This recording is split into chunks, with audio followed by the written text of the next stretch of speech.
سرکار دو عالم علیہ السلام نے فرمایا ایک آدمی نے 500 سال بغیر ریاکاری کے اللہ کی عبادت کی.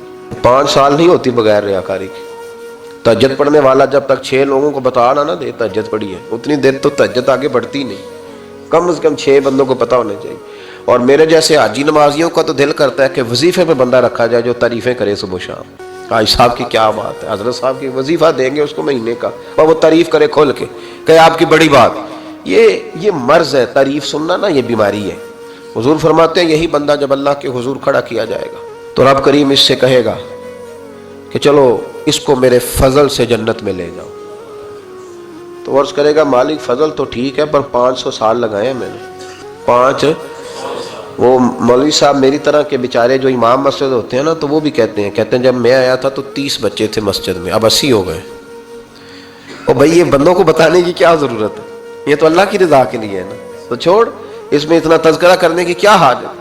500 سال جس نے لگائے، بول پڑا یا اللہ 500 سال لگائے اور تو کہتا ہے کہ اس کو میرے فضل سے لے جاؤ.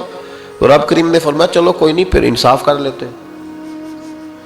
الٹی آنکھ کی روشنی نکال کے ترازو کے ایک پلڑے میں رکھو اور 500 سال کی بغیر ریاکاری کی عبادت دوسرے پلڑے میں رکھو.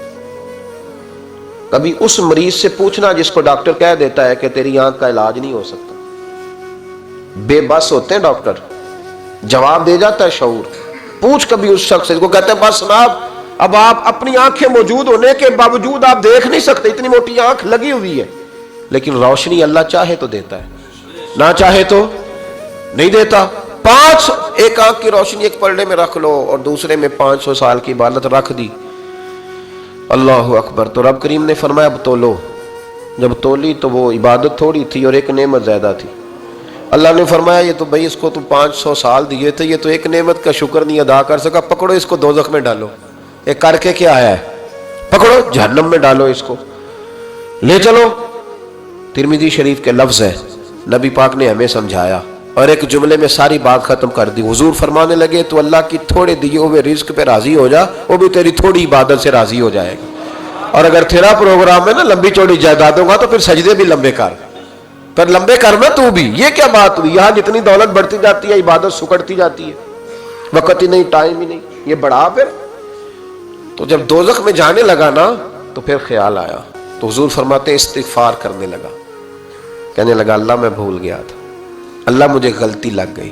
استغفار کر رہا. تو جب اس نے استغفار کیا تو رب کریم تو پہلے ہی بڑا قبول کرنے والا ہے.